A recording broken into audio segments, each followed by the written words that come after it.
Hello, everybody, and welcome to episode 90 of Run to the Hills podcast, sponsored by Chia Charge. Chia Charge have been fueling adventures and all the mice in my house with real-made food and real ingredients since 2012. Go and check them out at www.chiacharge.co.uk. The mice in my house found my secret Chia Charge box. They got into the back of the cupboard. They ate through the back of the cupboard, and they ate a whole box. Okay, do you want the inventory of what they ate?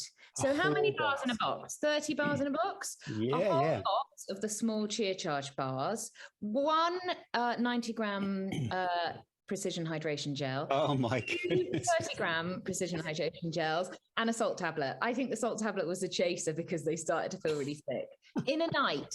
They ate all of that in a night. Wow, and they're going on a run. Only one mouse. I came down and the destruction in the cupboard, I cannot even fathom. Oh, there were a few sticks of tailwind in there too, which they sort of opened up and decided they didn't like. Oh my God. Imagine the sugar rush. There's a mouse somewhere that is completing its most epic ultra and is still going. Anyway, on that, it was like, must have been like £500 worth of fuel in this box. You need to get a little camera in your cupboard. That'd be awesome footage. So there was one precision hydration gel that the mouse hadn't managed to tear the tab off. So I took it on my bike ride yesterday. I was like, it's a bit chewed, but I'll give it a bit of a wash. And I love the gel. Desperate times. Anyway, I thought everyone enjoys my mouse stories. I love the mouse wittering, yeah. Wittering. What you have been up to so much. You've got so much. Yeah, super busy week. You know, I did the police val race, so that was good. And I'm a little bit nervous about the bib splattered in blood. Yeah, there was a lot of blood, actually. You know, it always looks worse than it is. I cut my hand and I somehow managed to break my fall with my head coming off...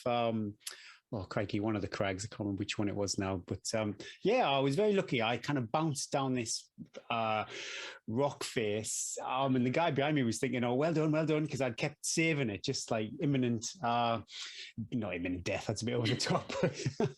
And then I just pushed my luck a bit too much. And before I knew it, I was on my head. I was like bouncing on my head, like breakdancing on these rocks. And it was okay, little nick. But yeah, quite a lot of blood, which is quite impressive. But I was absolutely pooped. It was like proper straight up Grisdale Pike, 2.5 miles straight up. And you know, another thing I mentioned the other week about I'm struggling to get my heart rate higher than the low 150s. Well, that wasn't a problem after during that day. But it was awesome because the whole race was about 90 minutes for me.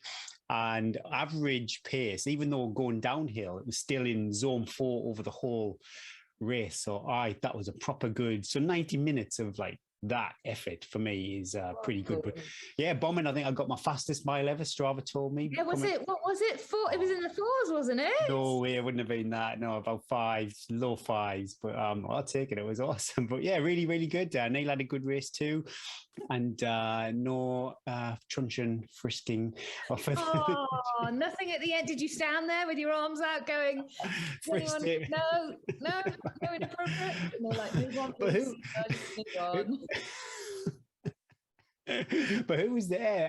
Ross Jenkins was there, previous guest of the show. Yeah, I've completely forgot he was forces and obviously living in Cumbria. So it was quite nice to bump into Ross before he was doing the lap at the weekend. So yeah, that was awesome. And you were right. I didn't do my 3 times 15 minutes because I was super, because the race is Wednesday.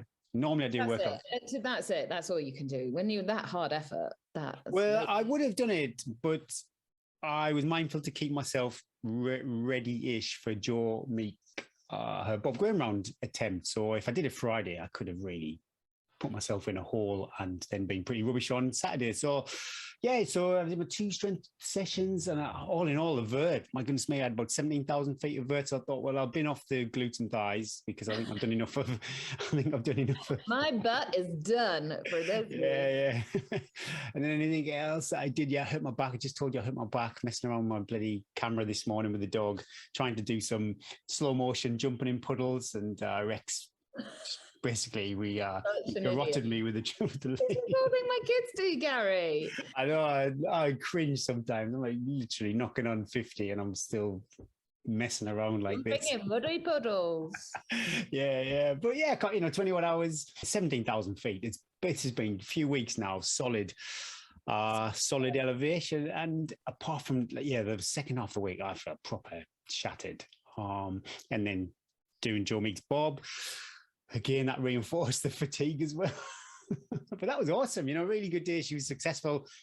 She did. I think it was harder than what she thought it would be. Hamstring issues were basically the main cause of that. Another guy, Andy, my goodness me, I can't remember his second name, but he crushed it. He was really strong, chatty all the way. And it was a really good job. I was there because we still got COVID floating around and a few of the runners couldn't be there because of COVID. So luckily I turned up at Wasdale and there was only one other support runner there. So apart from me, so I actually felt like I was of a value for that day. Invaluable. You're not telling too much about it because we sort of discussed, didn't we, that it was Joe's story to tell. Yeah, that's true. You were very gallant. No, gallant, is that a word? What's the word? Valiant. Good. I'll take that, yeah. Well, I don't know. I make up these words, but you were like, I'm going to let Joe. Joe will tell that story. But wow, Gary, that was really kind of you to go out, and you were invaluable to be there on leg 4. People are going to be starting to be. People are going to start booking up your services. Well, I was a bit I took my eye off the ball once and missed one of the best lines, but then I remembered another best line. So cancel each of that. Yes. You're super sensitive. That it's valuable minutes, isn't it? If you miss a line and it's 30 seconds here and then they were quite close, weren't they? Were they 23:45 or something? Yeah, 15 minutes. Yeah, 15 minutes is fair. Which it was close, but I think there'll have been a point somewhere after Robinson where they thought, yeah, we've got this. And 15 minutes over 24 hours is quite tight, but that last few miles I think would have been quite relaxing, which is really quite nice for her. I just wish I could have been in Keswick to watch them come in, but I was so tired. I just had to get some coffee and get out of there and get home. So yeah, literally just drive in early morning. Actually, no, it's a bit of a lie. It wasn't too early. We drive over to Honister Pass, which from my house is like a 2.5, 3 hour drive. And then back again, yeah, in and out. Anyway, yeah, enough about me. What about you? Well, not as exciting, not as much vert. Well, maybe as exciting, but in a different way. We had a birthday in our house, middle child. 10. Oh, wow. 10 double figures. My kids are a lovely age at the moment. They're 11, 10, and almost 7. And they're still young where mum and dad can be in their lives, but everything's really exciting, but they're really easy to farm out as well. Yeah. Play. So, you can just be if you get a mate, they get a mate round to play, that you don't need to, you can work. You could go out for 3 hours and they probably wouldn't notice. So the middle child wanted to go for a wild camp for his birthday, which is what it kind of started as. And then we ended up taking a van and a carload of food and football goals and stuff. But we drove up, we're so lucky. We drove 5K up Juplin, which is a famous climb often in the Tour de France, is in the Tour de France this year. And so we drove halfway up there, nobody around, and there's a field with a picnic bench in, literally. And we let loose 8 kids, was it, for 24 hours? Tent, fire. 8 kids. Wow.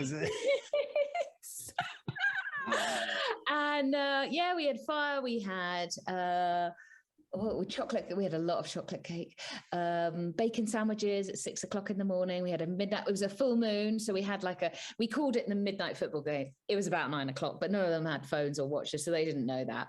And so we set up all these camping lights around the field, and they all had glow bracelets with the colours. Oh my god, they loved it. And what did you? I wasn't on that duty. I was sitting by the fire with the dogs. I was on fire duty. And what did you do instead of a bacon sandwich? What were you? Oh, it was a couple of terrible things that happened when you're the parents getting ready for this sort of thing. Obviously, we were there was there was a heavy load of catering to be done to feed all these kids. And there was nothing, there was no running. Well, we were down by a river, but we didn't have filters. So we had to take water. Yeah. So we had to sort of planning all the sort of meals and how much food they were going to eat. And then we needed roll mats, sleeping bag, all that sort of thing. So I said, Bryn, just check. I've got a really good sleeping bag that I bought for multi-days when you don't have to carry your sleeping bag, which is amazing. I was like, find that sleeping bag. That's all I need. I don't need a roll mat with that sleeping bag. And he sort of said, oh, I can't find it. So I said, oh, take anything. It's fine. It'll be fine. Oh my God. So he bought me along the Decathlon, like lightweight 20-degree sleeping bag. Oh my God. 4 o'clock in the morning. I was like, oh my God, it was so good.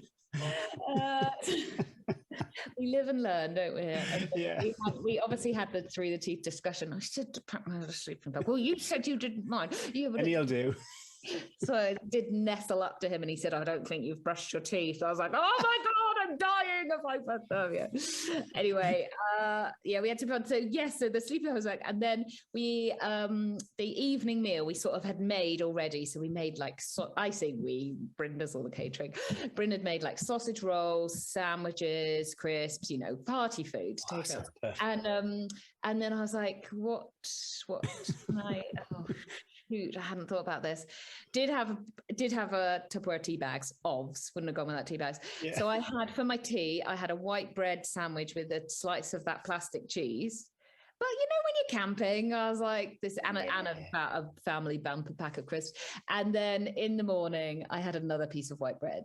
It's like, next time we need to cater for all the dietary requirements. Yeah, you need to pimp it up. It wasn't about me. It wasn't about me. It was about the kids. And though we didn't have much sleep. So we all went into the tents about 10:30, but there was a lot of giggling and people feeling a bit sick from all the chocolate cake.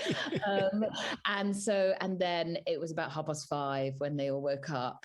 And my eldest said, Mum, under your eyes are like really wrinkly and they're washing.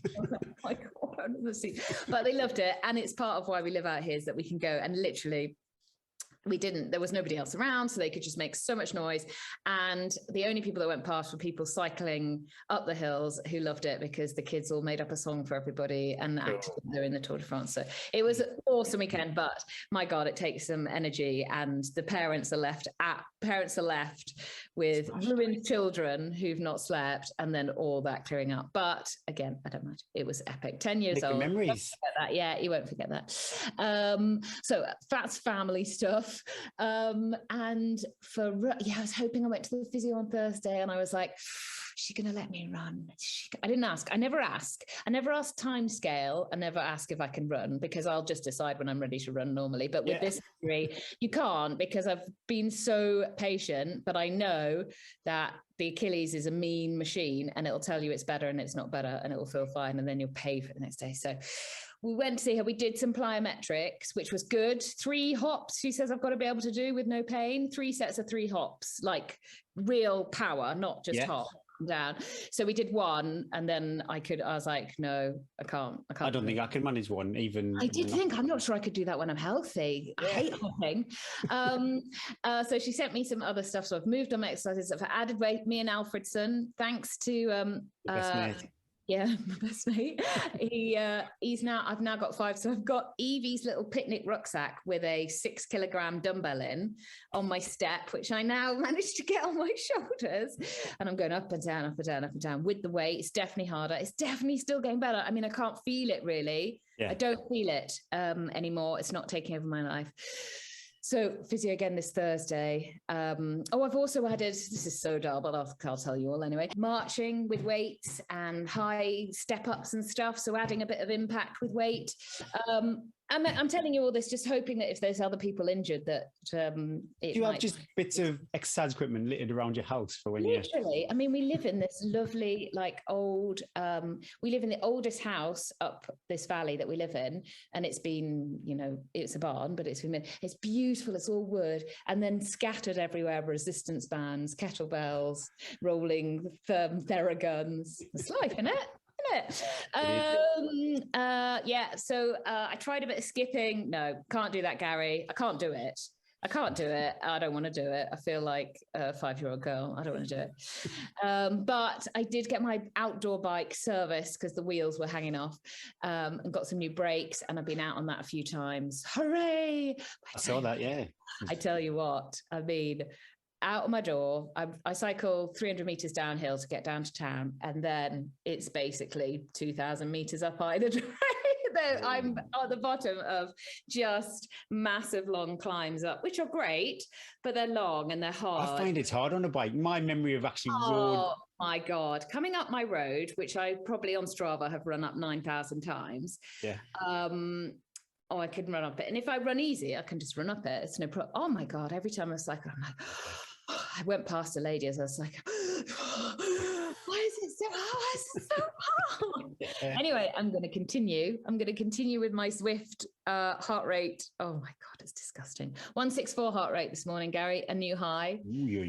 Oh, I found a good one called race preparation workout. I was like, well, I'm not doing a race, but I'm happy to prepare for this.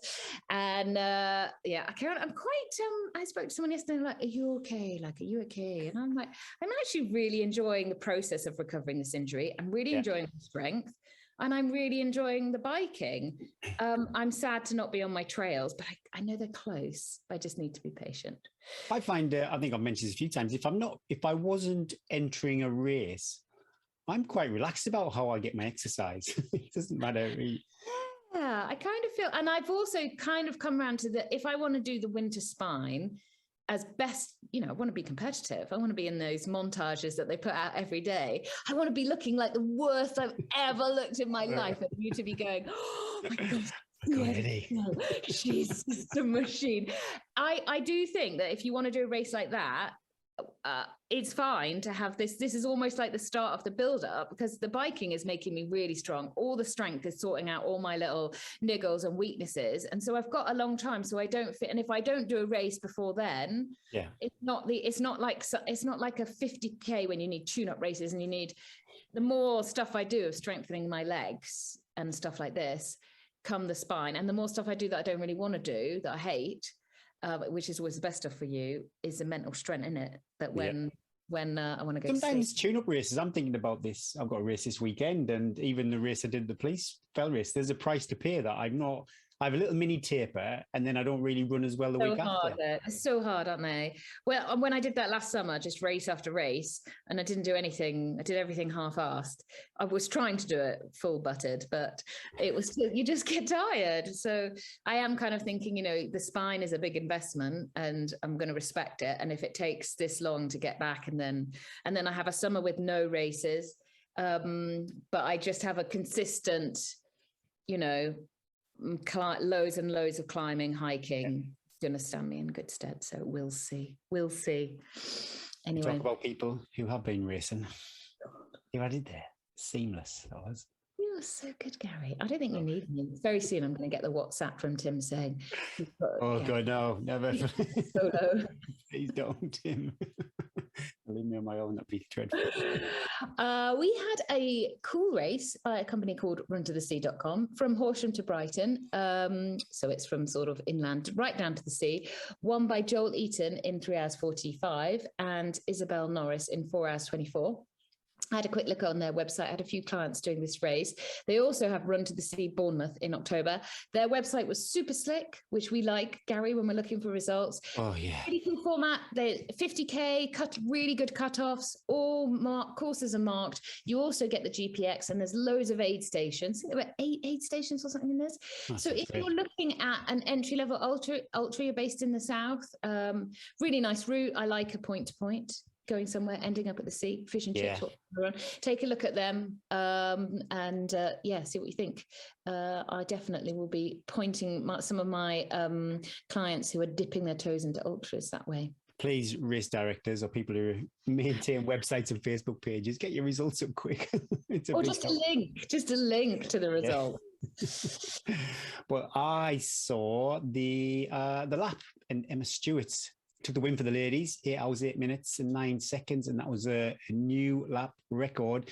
And Ellis Bland took the overall win, 6 hours, 59 minutes and 28 seconds. And that was a new lap record too. So wowzers, two records over there at the lap. And that is obviously goes around Windermere, but extends the distance by quite a lot. And there's quite a few people I know over there running around the lake. So awesome. Well done, everybody. This week, our chat is with Andy Blow, who is the co-founder of Precision Hydration. Andy is a sports scientist with a degree in sports and exercise science from Bath University. He's an expert in sweat, dehydration, and cramping. He's previously worked with team sports scientists from Benetton and Renault Formula 1 teams, and remains an advisor for the Porsche Human Performance Centre. We talk all things sweating, fueling, race nutrition. Here's our chat with Andy. You are going to find this super useful.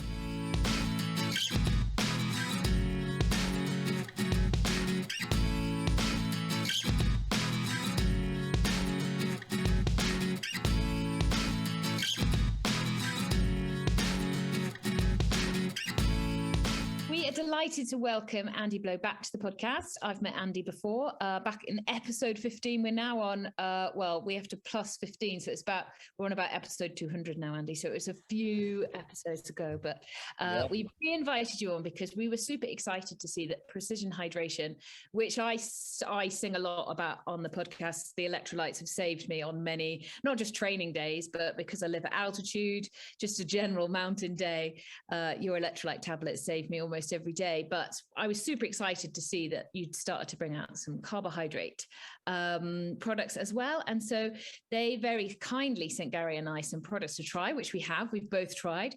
We've got and to quite a lot of success, really. And so now we're going to ask Andy some mind-blowingly scientific questions, probably, knowing us. So, hi, Andy. How are you? Where are you? And have you been for a run today? Yeah, I'm sat in Christchurch, Dorset. Definitely not at altitude. Pretty much. Sorry, I got that in early that I was in the mountains. Exactly at sea level. It is quite a nice sunny day today.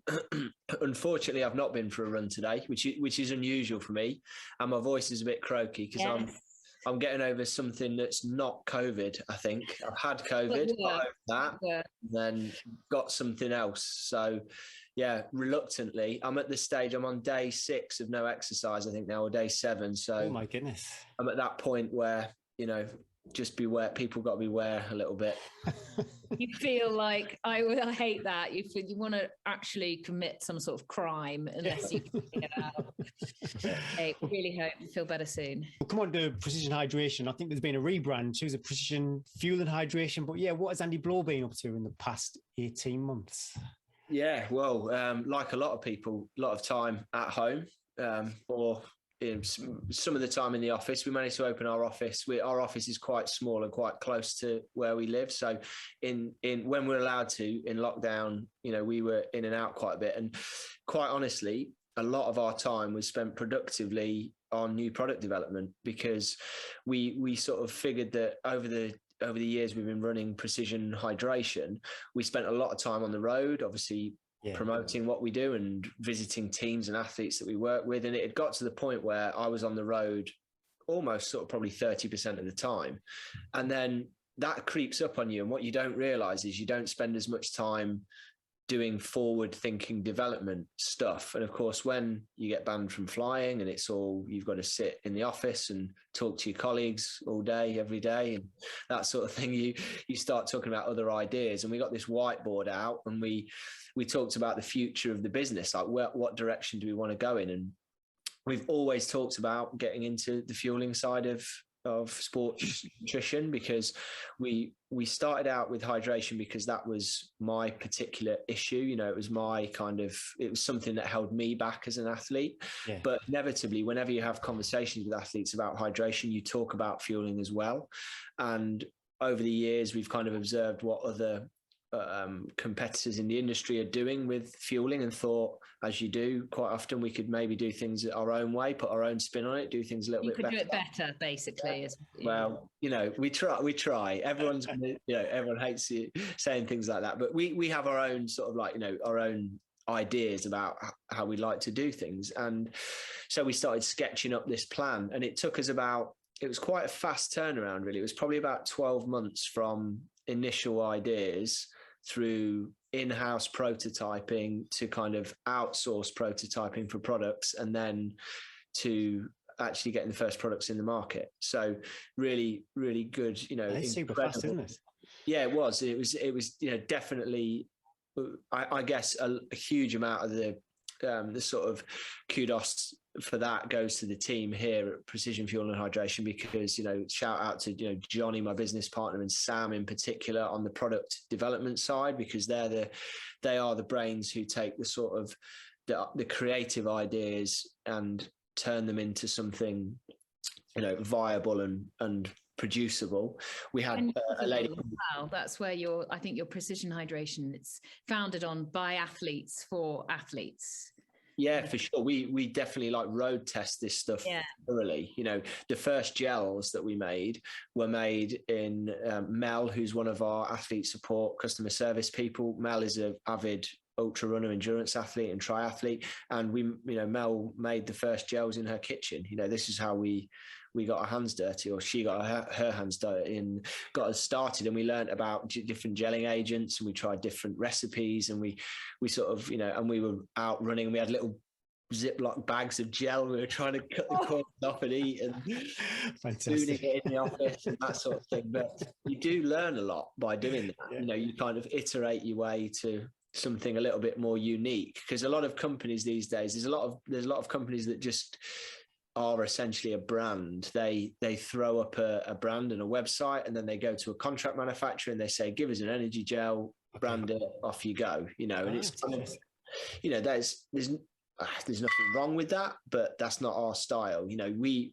use contract manufacturers to produce our end products, but we like to go to these people with pretty well established recipes and ideas of what we want to produce. And then there's always a bit of back and forth around, well, we can do this in our kitchen, but what can we do at scale or whatever? But ultimately, I think, and you guys have tried it, and I'd like to think we've ended up with a pretty unique product as a result, really. Can you tell us a little bit? Tell us a little bit about what the products are that you've now developed. What's on the market now? Yeah, so we had, and we still have, electrolyte tablets and electrolyte powder drink mixes, both of which have either very little or virtually zero carbohydrate in them. So the carbohydrate products that we've done are all based around delivering a set amount of carbohydrate in 30-gram increments, which we can talk about in a bit, which is just to make mathematical sense. We've got an energy drink mix, which gives you 30 grams of carbohydrate per 500 milliliters. Yep, that's the one. That's the only what we call the only hybrid product. So that has some electrolytes in it, and it has 500 milligrams of sodium in half a liter, so 1,000 milligrams a liter. That's a hybrid product, because for kind of medium duration, 2 hours, let's say 2-3 hours of endurance activity, sometimes you just want a does it all one solution product. You're going really hard, you might be running a marathon, or you might be doing a short ultra, or you might be on the, in our world, on doing a triathlon Olympic distance, and you just want a bottle of something which has got plenty of carbs in, some sodium and some fluids, because that's going to cover your bases. And that's kind of our catch-all product for that.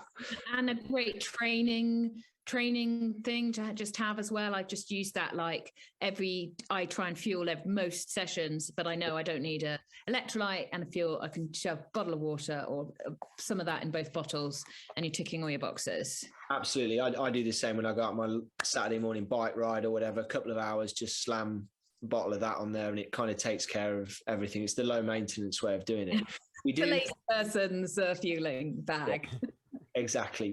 And to be fair, that's when even the science would say at that point, you're not looking to particularly personalize or individualize too heavily there. What you're looking for is a little bit of fluid, carbs and salts, just to keep. I call it maintenance fueling. You just want to you don't want to end up on that session coming back needing to refuel. You're just keeping your fuel topped up, your salts topped up, and you just know with 2 scoops of that, you're done. And you don't have to think about anything else. For busy parents, that's brilliant. Yeah, absolutely. Yeah, no, that's exactly it. And then the other use for that, which is, I wouldn't say it's so far as to say it's off label, but we have had a lot of ultra athletes who've used it as part of their fueling strategy. We definitely don't go down the route of some of our competitors who would say you can use a bag of this for everything that you need all day long. Those that shall remain nameless, but there are some like pretty extravagant claims made in some areas where you can use this product all day long. Like, I don't believe there's any single product you can use all day long in most cases, so we've seen people use it intelligently as a tool within their armory for a long day out as well. And to be honest, I probably would, especially in the summer, because it's hand on heart, I think it's actually our best tasting drink, which when you're doing a long day is really, really important, because it's palatable and you want to drink it. So we've got that. We've got the drink mix. We've got the energy gels as well. And so we started off with a 30 gram, there we go, Gary's got one there, 30 gram stick pack, standard energy gel. Basically your typical energy gel actually probably has about 24-25 grams of carb in it. We boosted it to 30 because we wanted to make the maths easy. The maths easy. Exactly. You don't need to be, it's hard enough. It's hard enough. Yeah. Well, it does surprise me that no one else has ever done that, the reason you're taking this is you want a set amount of carbohydrates, right? So why do we have to get a magnifying glass out to look on the back? Oh my goodness. And then do the maths, and I can't do maths. Yeah. So 24 times by 3. I'm like, what? To be honest, then I've never done it. I've just gone like, well, if I've got 3 of these, it's roughly the right amount. Yeah. Whereas with these, you just know. Yeah. Sorry, Andy, carry on. We're quite excited about the product. That's why we keep interrupting, I think. It's quite all right. No, you can just be a bit more precise, this is what we're all about. So we did the 30 gram gel. That proved to be really popular. And then we were chatting in the office and people were saying, well, why can't we do a bigger gel? And we're like, well, let's have a look at that as well, because it's the same gel. It just needs to be packaged in a different way. And that's when we came up with the idea of doing like a triple gel, the 90 gram gel, because you guys will be aware that the science behind it, there it is with the little screw top. And the 90 gram gel came about as an idea because the science sort of says that, and we can, you can argue or debate or talk about this till the cows come home, but around 90 grams is probably close to the upper ceiling for most normal people in terms of carbohydrates per hour. So having a single thing that you could say, like, if I'm going really hard and I want to max out my carbs, I want to take one of these an hour. It's just super simple. You can run with it in your hand. You can put it in a belt or a pouch. We've even recently made one of these, got a little bite valve that so it screws on. So you take the cap off. Way better if you're wearing gloves in the winter, or if you're on a bike or something, you don't want to be taking the cap on and off. You just whack that on the pouch and then, squeeze away. That's exactly what I did. I'd set my watch to beep every 20 minutes and then I consumed that over the hour. It worked really well. The only thing I did struggle with was maybe the first time I had it, I might have had 40 grams of carb. And then the second time I had 20 grams of carb. It wasn't an equal distribution, but ultimately over the hour it was easy to do it.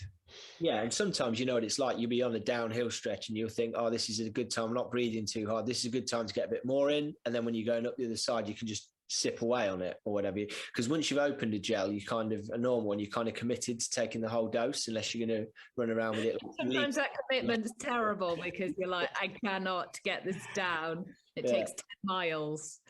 Yeah, exactly. So we sort of thought that was a good addition, and when we launched that relatively recently, and people have been absolutely raving about them, which has been cool. And then even more recently, we've just launched Energy Chew, which again, super simple. The first variant we've done of this is a 30 gram one. We've got original flavor. This is the first product where we've done a different flavor as well. So we've done a mint and lemon one, which was inspired actually in part by conversations with people like Damien Hall, who often said, we've talked to loads of ultra runners who've said, have chewing gum or brush my teeth during a long ultra. And so we thought, well, mint is good in the heat because menthol is good for cooling, a cooling sensation. But also mint is fantastic when you've been eating syrupy or indeed any one thing for hours on end.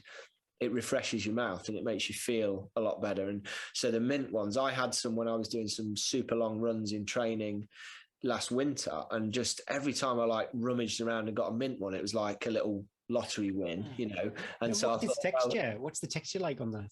I would say the closest thing that everyone tells us it's most like is Turkish Delight. So it's halfway. It's not quite gummy, but it's quite firm. It's kind of it's based around cornstarch. Is the one of the You love Turkish Delight. I'm a fan of Turkish Delight.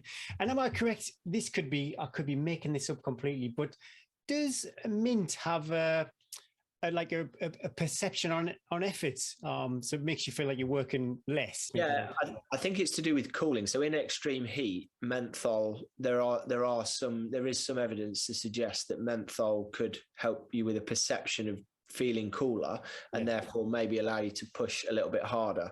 I think from our perspective, I would say it's a stretch to badge that as a genuine evidence-based science. If you're an American-based company, you'd be claiming that. But having said, I mean, I have seen other companies pushing menthol gels and that kind of thing that are supposed to be better in the heat, and I wouldn't doubt that they are from a perception point of view. Like I certainly know that even when it's super hot, you have this minty chew, and it, you know, like when you have a cherry flavored chew and it's like super warm and squidgy, it's been in your pocket for hours, it definitely tastes a bit more sickly and horrid, whereas the mint tends to go the other way. It's nice and refreshing. So whether it's performance enhancing beyond some kind of placebo type effect, I'd be hesitant to stick my neck out. But what I would say is that it will be performance enhancing if it's something you can keep eating when you're very hot and tired, if you otherwise couldn't. So, you know, it's sort of what does it become like when it is hot? Does it stay solid? It's pretty good. We've not tested it above like we haven't tested it in, say, like real desert conditions or anything like that. We didn't have any in time to send any out to the MDS that I'm aware of, but we've tested it in hot conditions. We've even done the classic like stick it on the radiator in the office before you go for a run test, which is a pretty harsh, amount of heat, and the integrity of them holds together. A little bit more sticky, chewy when they're warmer, and they obviously get a little bit more tacky when they're cold, really cold. But I definitely ran with I ran in -2, -3 last winter with the prototype ones in my pack, to the point where the water was almost freezing in my water bottle, and they were totally fine. They didn't go crunchy or anything like that. So can we just break down a little bit about the ingredients in carb products, the type of carbohydrate that you used, why you used it, and that sort of thing, please? Yeah, it's real simple. We've used maltodextrin based,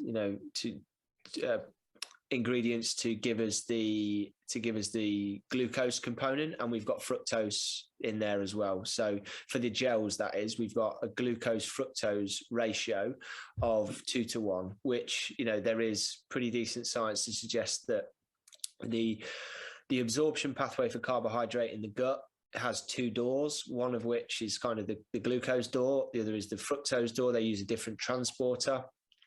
The aim, really, if you want to maximize carbohydrate absorption, is to saturate both of those absorption pathways with the not on both doors. Yeah, fully. And really the glucose tends to be you can absorb more glucose than fructose. It's been suggested that ratio is about 2:1. Now, I would suspect there's a pretty healthy individual variance in this type of thing, but training variant, I guess, as well, with what you train, with how you then absorb the fuel. Exactly, because that has a huge bearing on it.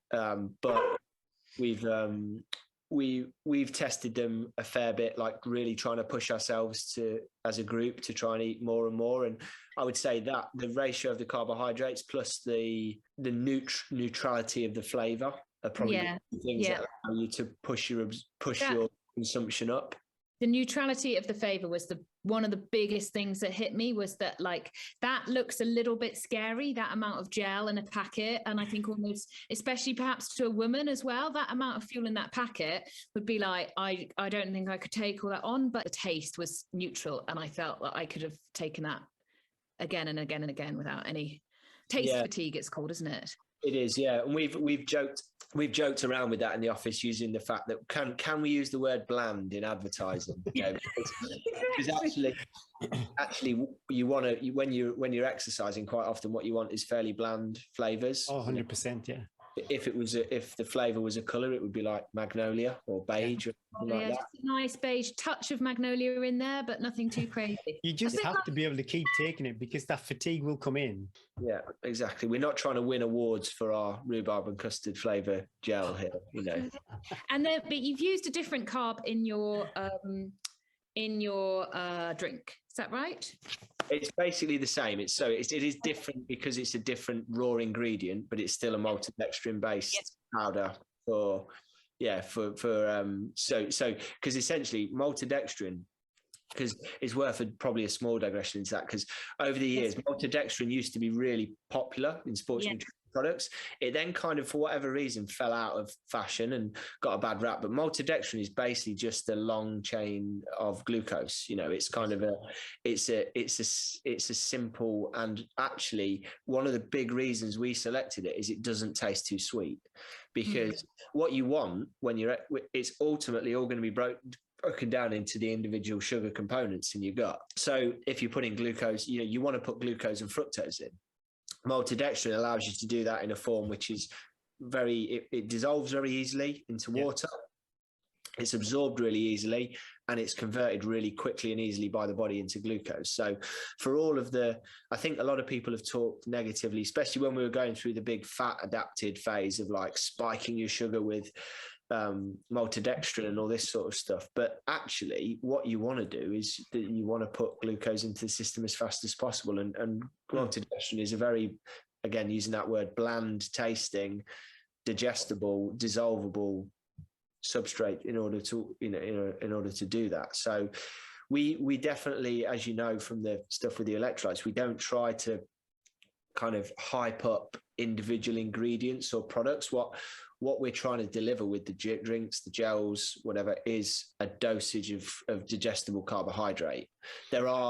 We know about the super starches and the cluster dextrins and all these other sort of things that come and go, and the hydrogels and everything like that, many of which in scientific papers here and there occasionally show a marginal benefit or whatever, but then it seems like that benefit is always pumped up beyond belief. And what people tiny little percentage, because it's like the crucial thing is, okay, well, maybe go looking for those small percentages if you are already absolutely nailing everything else. If you're basically, our big thing is like, if you're taking the right amount of carbs per hour, absolutely, that is 99% of what you need to do correctly. Quite where those carbs come from is not too important, which is why you get such vigorous arguments between people about which products are better and this and that. And, it doesn't really matter.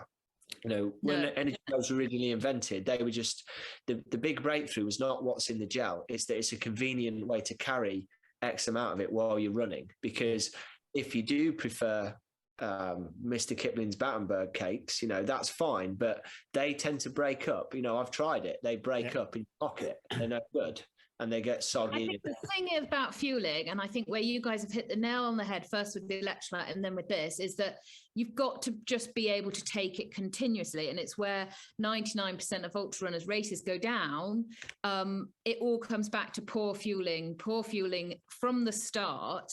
But I think that you've created a product that's super, don't have an excuse if you're carrying that to not take that. It's almost like a coaching package has been handed to you and someone just said, look, all you have to do is take one of those every hour. But 90 grams is a lot of carbs if you're not used to taking 90 grams of carb an hour.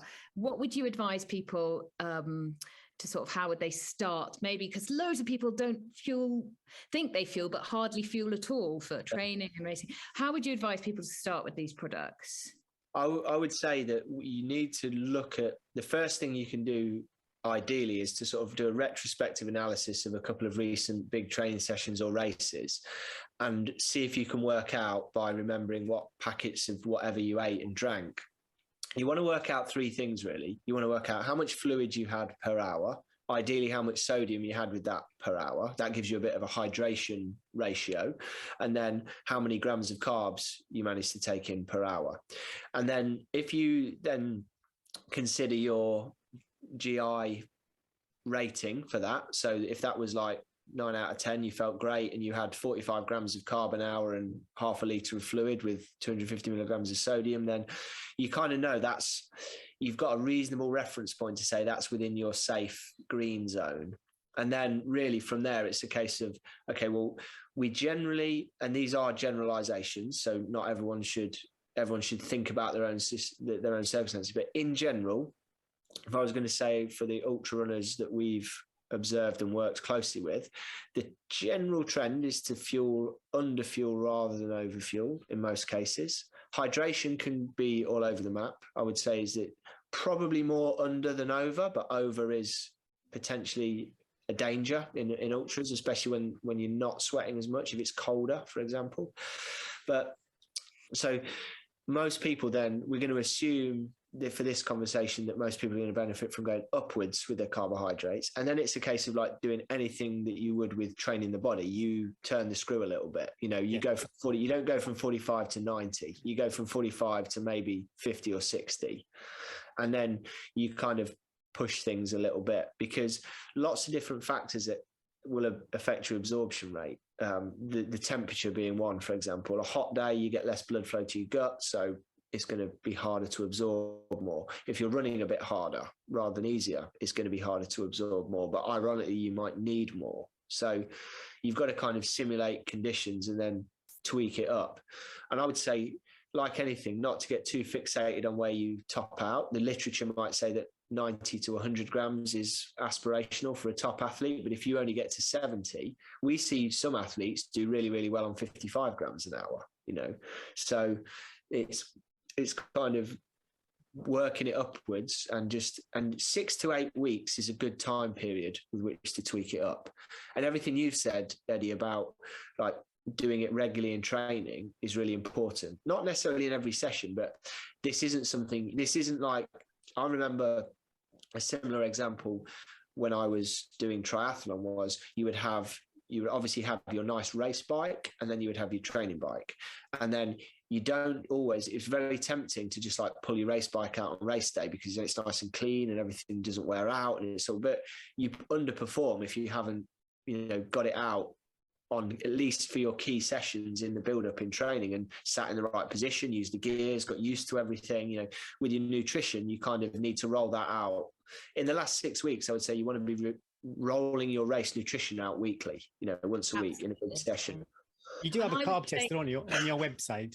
Yeah, we do. If you go to the page with any of the energy products, you can just click how much fuel do I need? It'll ask you some simple questions about what mode of activity, how long, how hard, and it will very quickly spit out a range of grams per hour that would be optimal. I thought it was awesome. I would be, because I would always be going for the 90, 100, more is more. And I've experienced massive stomach issues, but based on, training for a, say, 24-hour race, I think it said go for like 30 to 60 start off with. So immediately to take a bit of guesswork out, I thought, now I'm going to ramp it right back down instead of trying to consume 100 grams of carbon now. So it's a good starting point. Yeah, when we built the algorithm for that, we obviously looked at the science, but that's a really good point you've raised there, Gary, because we've got this kind of escalating at low intensities and short durations. The amount of carb you need is relatively low, and that, of course, rises up. And a lot of people's intuition is that's going to keep rising. So you'd need more carbs for 24 hours per hour than you would for 8 hours. Yeah. But in actual fact, there's a bit of an inverted U, we find, because there's clearly a point at which intensity and duration get kind of max out almost. Yeah. So if you're very fit, let's say, for example, it might be around the 5, 6, 7 hour point where a super fit trail runner, ultra runner can really keep a high intensity for 6 hours. So their carbohydrate oxidization rate is going to be really, really high. But then as you get to the 24 hours, of course, your relative intensity starts to drop off. So naturally, you're going to burn more fat. You're going to eat more real food. You're going to slow the pace down.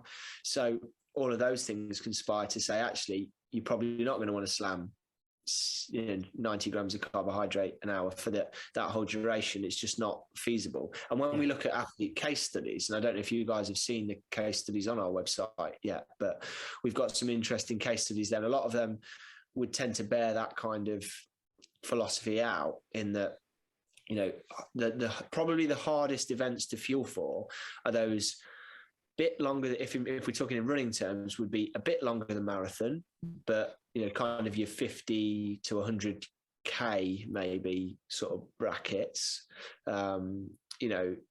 Rather than your sort of ultra ones, the multi-day or 24, 48 hour type things, where actually you fall back into more of a regime of obviously relying heavily on a lot of real food and stuff alongside sports nutrition to keep yourself topped up. That sweet spot when you're going really as hard as you can for 40, 50 miles, whatever, that for me feels like one of the biggest challenges. Yeah, to keep it going in right to the end when you're in I think probably the first 3 or 4 hours, it's okay. But then when you go mentally as well, when you're digging that deep in the closing stages of the race, that you almost lose the mental track to, but that's when these are great because I'm always really interested on that point, Eddie, is like which comes first? Is it like, do you start to taper off and then not eat, which then makes it worse, or do you start to not eat, which makes it, or whichever way around? I think I might have from personal experience, it's the biggest thing I've learned is that the last 90 minutes to 2 hours fueling on like a 50-mile hard ultra is the most important to maintain that pace, because I think you can wing the first few hours with your breakfast and with like a pre-gel and then you can fuel that middle part, and then when everything starts falling apart, that's when the training of the fueling kicks in, because it's like, I know I need to take this and I know I can stomach this when I'm feeling everything's gone. What's the difference, would you say, to people if they like to drink their carbs or they like to, what would you say, swallow your carbs? Is the difference? Does this drinking carb get into your system quicker than this? It'd be very, I couldn't give you hard data on that. I have actually been wearing from time to time a Super Sapiens blood glucose monitor. Yeah, we are just about to put them on today, aren't we, Gary? Cool. Yeah, well, it's interesting. So I would say gels and energy drinks probably going to get into your system similarly. The difference might be if you're dehydrated and you have a gel and don't take enough water with it. Theoretically, that might take longer to absorb into your system, but it's not going to be such a fundamental difference. No. I haven't done enough testing around our products with and without combining with other things, but what I can tell you is that from wearing the Super Sapiens and I'm not looking at pairing foods and that sort of thing, if I eat rice on its own, very, very spiky for blood sugar. It absorbs very quickly, causes a great big spike and a great big crash. Pair it with protein and fat, as you would in a normal meal. I mean, this is not rocket science, but that blunts and attenuates the rise in blood sugar quite considerably. Same with a bowl of pasta. I can have a bowl of pasta with a little bit of olive oil and whatever. And because that was, I don't eat that regularly now, but that's something I used to eat all the time when I was training hard. Would be literally pasta with olive oil and salt, nothing else. I was told by a Italian cycling guy that was like what you had to do, and I did it. But that would send my blood sugar like sky high. Put some cheese and some bolognese sauce and that sort of thing on there, and you get a totally different response. You get a far more gentle blood sugar response, just because that's my perception of that physiologically, is that the absorption rate from the stomach into the gut and then across the gut wall is being mediated a little bit by the presence of quite a lot of fat and protein, so it's taking longer to drip through, and that clearly kind of makes better sense if the aim is more steady energy delivery.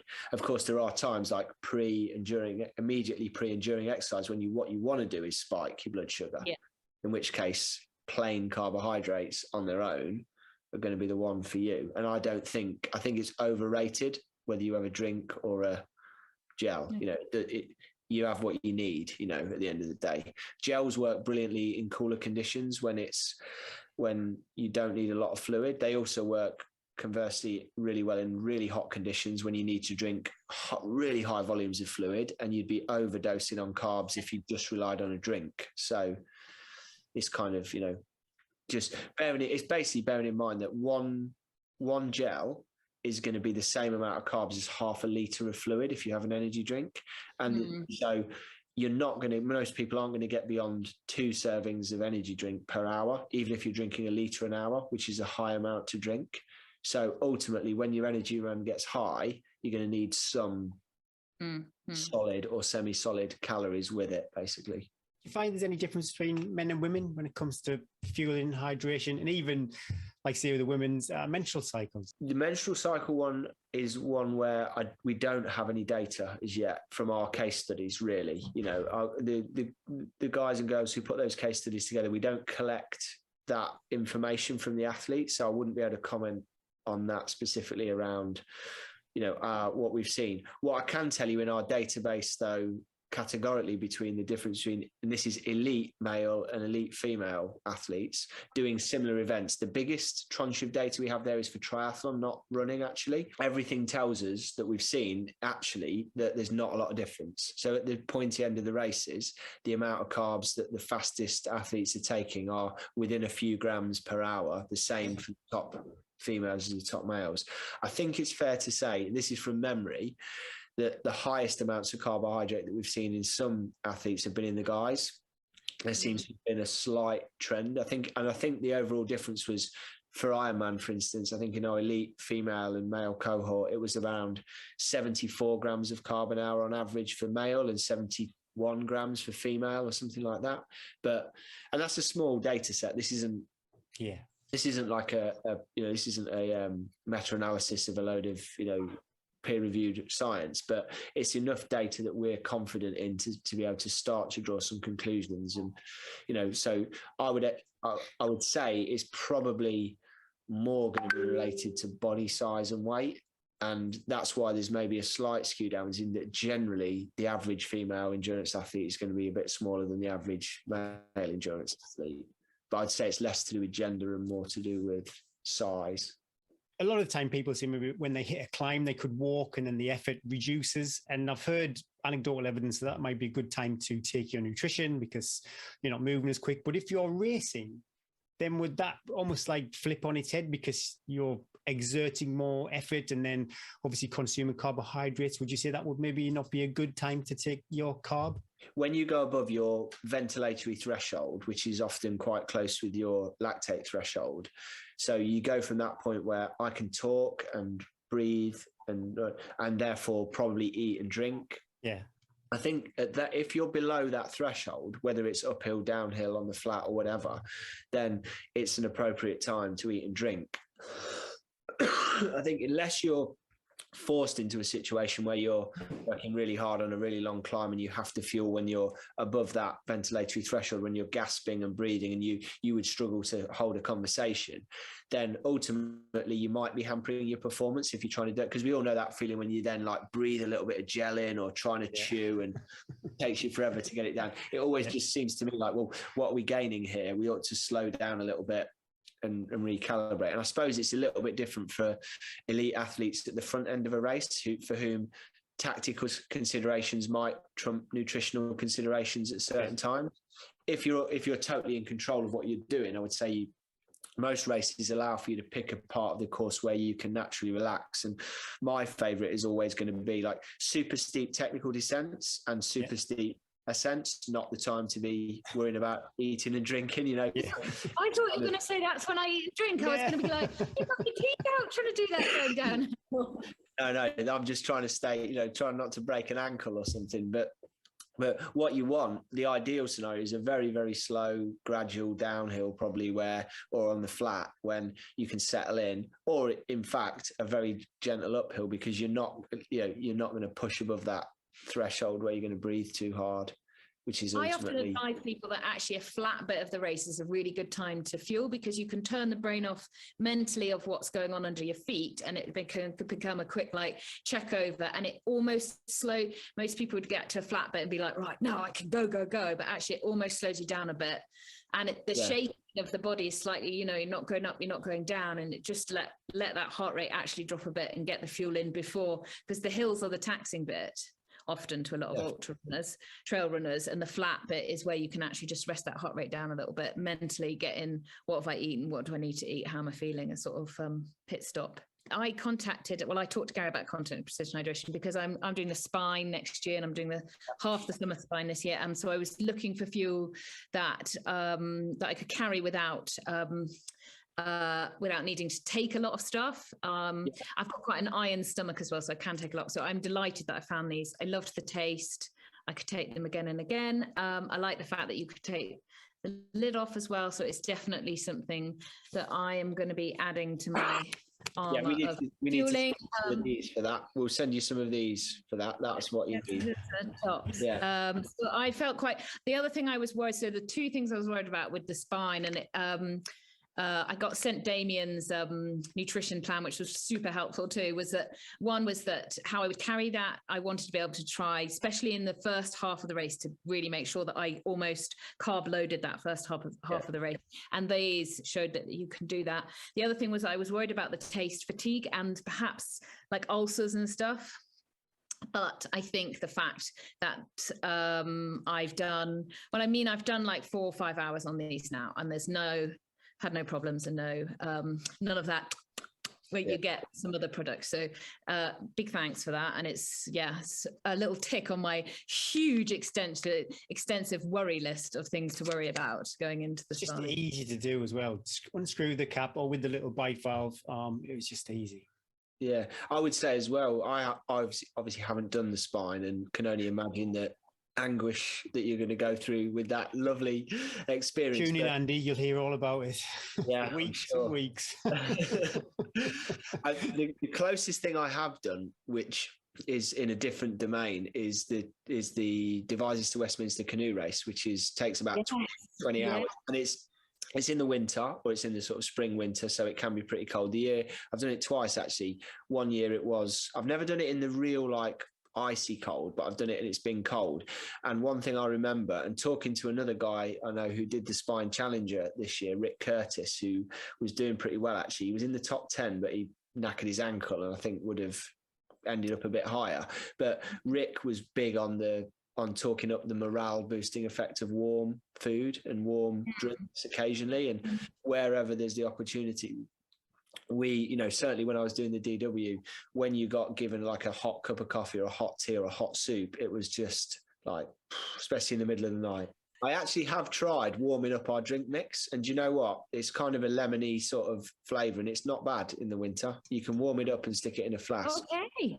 Pro tip there. It's not bad. Yeah. Gary, is there anything you wanted to add about? Yeah, well, I'd just like to echo what you said, and also from a design point of view, the little tab on that pack from a trail waist. I know nobody intentionally litters the top section of the gel packet, but sometimes when it's windy, it might kind of blow away. But from I was the classic guy who'd go to the service station on the way to a race and buy a bottle of Powerade or something. And I would come away. I'm lucky I don't really suffer from cramps on race. That's never been an issue for me, but maybe afterwards that evening I'd have to say a banging headache or something like that. And it was quite unnatural to hit myself with this 1500. And I loaded up with that the night before and in the morning of the Howth Hobble, which I was out for 6 hours. And I have to say, I didn't suffer any ill effects on the way home or that evening. I wasn't just spaced out on the sofa. And then to flip that, just last week, I was on the lakes for 6 hours. And again, because I totally took my eye off my nutrition, because I was just out, quite a relaxed day out. But I really struggled later on that day. So that was fantastic, the 1500 drink. Really. It's a good point. A lot of us take our eye off the ball when you just go out and do a standard long training day, don't you? And I've learned the hard way with that, with being a dad to 2 young kids now, and the fact that you can't get away with it. You have to fuel in your morning run or your morning ride or whatever, because you'll be playing football in the garden in the afternoon or whatever, and it's a full day. You've got to go the whole 16 hours. You can't just do your training session. I used to get on the sofa and have a kip, No, we still talk about those days. You come back and it's a 3-hour ride, and then you just lie and watch some sort of ITV, a James Bond film on like a Sunday afternoon. I know it's not your market, but could this aid with like a hangover recovery? Could it help you the next day after a Christmas party? Well, we do a little promo campaign most Christmases around that. Actually, all right. It is actually what we term the off-label use for it. So, well, there you go. Yeah. Podium, after the podium. I'd like the hydration Christmas party. They're like, necklace first, then you shot. Yeah. Right, we've got a quick 5 questions to finish off, Andy, for you. I made these up. I'm quite proud of these. I'll let Gary do them. They're all based around aid station nutrition. Okay. So you've got the choice. Yeah, you've rocked up at the aid station. Mars bar. Like Western States 100 aid station. It's big. There's loads of noise. You're in the lead. Yeah. Mars bar or Snickers? Oh, Mars bar for me. Ooh. Hot cross bun or flapjack? Hot cross bun. Ready salted or Winner. cheese and onion? Ready salted. Oh, you licked your lips before you answered that. You were, yeah, have a packet of I those. haven't had lunch yet. It's getting late. Oh, no, come on, Gary. Cheese or ham? Cheese. Coke or water? It'd probably be the Black Doctor, Coca-Cola. Yeah. You passed the test. Yeah. You passed the test. That was every single correct answer. Well done. Yeah. Andy, thank you so much. Thank you so much for coming on the show again.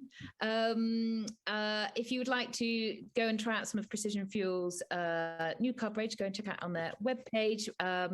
And maybe, I don't know, do you do like a starter pack for people to try different options? Yeah, we've got a starter pack for the fuel products, and we have a starter pack for the hydration products as well, actually. Awesome. Yeah. The other thing I would say is if people are interested in like the case study side of things, check out the athlete bar at the top of the website and then dive into some of the case studies, because some of the stuff we've talked about, like the carb numbers per hour, and that's all, there's quite a lot of depth hidden in there. So it's a lot to take in over a Zoom call. So yeah, definitely check that out.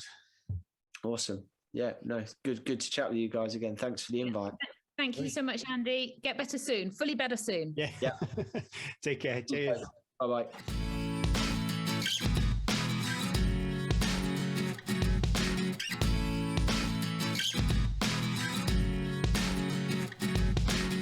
Enjoyed that, Eddie. And I'm always mindful when we have these maybe product related shows, whether it's kit or nutrition, you know, how's our audience going to receive it or accept it?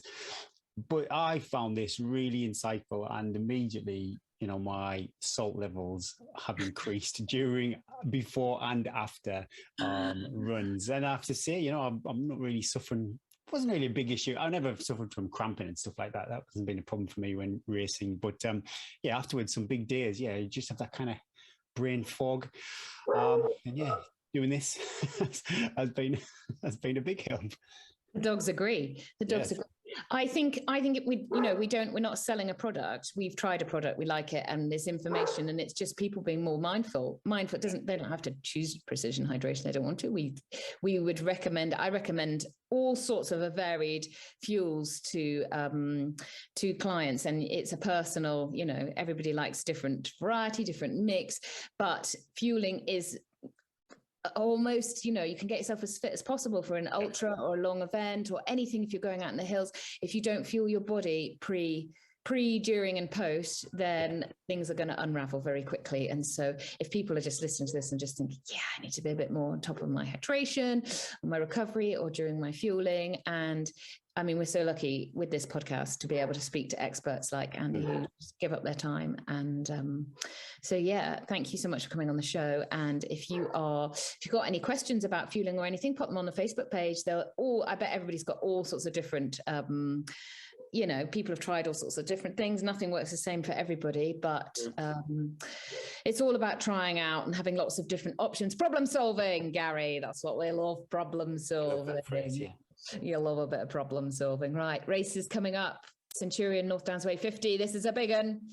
This one's super fast too. Super fast. Not as fast as the South Downs Way. Could be if you're really good on the sort of more technical trails. It's more up and down. The trails tend to be more rooty and windy.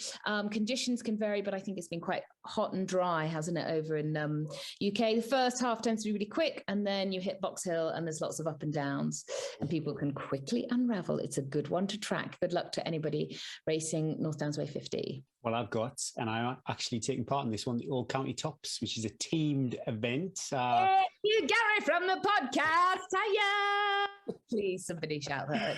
Oh my goodness me. I'll try my best not to say that ever again. But 33 miles and 10,000 feet of vert in the lakes. Oh, gee. So, yes, gosh, you're quite... I'm not, because normally, my commutes are in the nature reserve to just slowly build up this 700 feet here, 1,000 feet there, but I'm doing nothing like that this week. And you basically takes you up Helvellyn, Scarfell Pike, and Old Man of Coniston. And last year, Neil and I did a recce the week before, and I made a decision that I wasn't going to take the fell line off the summits, Helvellyn and Scarfell.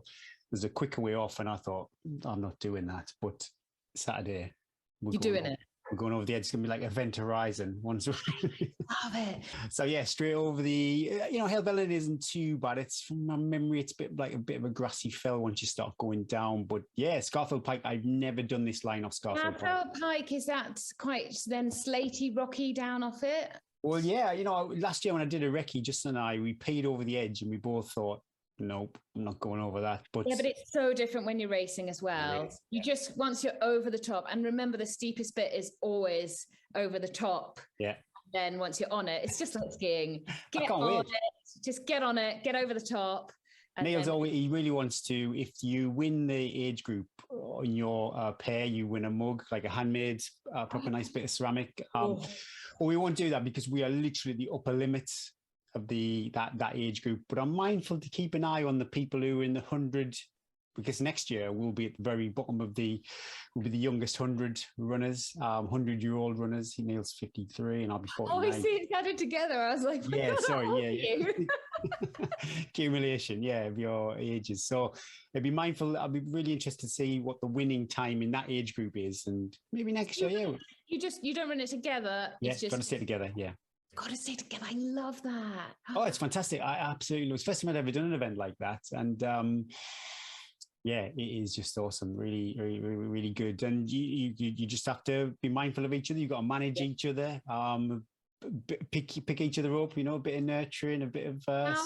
How long estimated time of arrival for this? I can't remember. I should have done some research on this. I have no idea how long it took us last year. I really can't remember. I think I've done like similar vert and climbing in here. There's our local race here. I'm thinking like 8 hours, 7.5 hours, I think. That rings a bell. Yeah, it was quite a long day out. I remember looking at the cut-offs and thinking, oh, this is going to be a bit tasty. And it turned out, no, on the race day, your adrenaline and everything, we were well within the cut-off times. Can we track, do you reckon? Is it that? No, I don't think so. So I need to do my kit check and everything. It's like a proper fell race. So, but yeah, I'll be doing nothing on Sunday after this. It'll be proper. The only thing you'll be doing is going, oh, is that the kettle? Is the kettle on? Go on. So yeah, we got YJ on Friday night in Grasmere. Just because I don't want to, it's about 8 o'clock start. So I don't want to be driving over, like waking up at 4 o'clock in the northeast and driving over to the lakes on Saturday morning.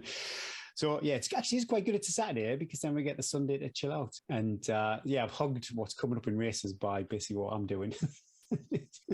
That's the beauty of the podcast. Yeah, that's true. But this week, I will do actually what I'm doing in respecting the race. And I think I mentioned earlier that doing races, there's a bit of a price to pay in your kind of continuity of training. So I'm going to do a bit of a mini taper. So maybe say 20-minute threshold and then some 400s. Hopefully I'll get my legs moving because I'm not lying. After Joe's Bob and the Police Fell race, I definitely feel a bit tired than I expected to. Be a bit mindful of this race and hopefully do well and hopefully have a blast. And the forecast is good. I just can't wait. It is one of my favourite races out the Old County Tops. And you only get the T-shirt if you finish. And the buff, I'm going to go into a bit of a tangent here. When I wear the buff, it's like a heavy flex because only a few people know about the Old County. It's like not this massive, say like Windermere 10 in 10 or something like that. And every now and again you'll have your buff on. And someone will go, "Oh, Old County Tops." I like your buff. And you go, "Oh, nice." Yeah, it's my only race T-shirt I'll wear semi-casual. It's It's cotton. It was a heavy cotton one. So Semi-casual race t-shirt. Gary, I just every podcast I see another side of you. my heavy flex event t-shirt. Sorry, yes, that's what I'm up to. What about yourself? Oh, it's not. I'm not doing anything as exciting as that. I might get 8 by 20 seconds jogging. Is that the same as the Gary jogs? I think. Yeah. But I booked in. I'm so lucky to have friends that I booked in. We've got this lovely big route, 50-mile route with a couple of 1,000 meters of climbing in. So I'm hoping we're going to do that together on Thursday. Weather looks good. So sun is out. So I'm going to get a couple of nice longer outside rides in. So I'm going to try and do 3 hard Swift sessions a week. I think that's enough just to get the sweat back in. Last week I did 5 and I just could never quite rehydrate enough. So I think now 3 with like 3 or 4, because I just don't find really interesting. Anyone else find this? So when I do these really hard bike interval sessions, my heart rate takes a lot longer to come down than it does when I'm running. Wouldn't you think it would be the other way round? Yeah. So this morning I was doing like these, like you build it up, then you make a breakaway and then you keep it up and then you make another breakaway. So by the end, about 10-minute blocks, by the end of the 10-minute block, my heart rate was 165. Holy smokes. And then it would give me 5 minutes recovery. And to me, when I'm a runner, 5 minutes recovery is a long time. I don't think I'd ever do a session with 5 minutes recovery. No.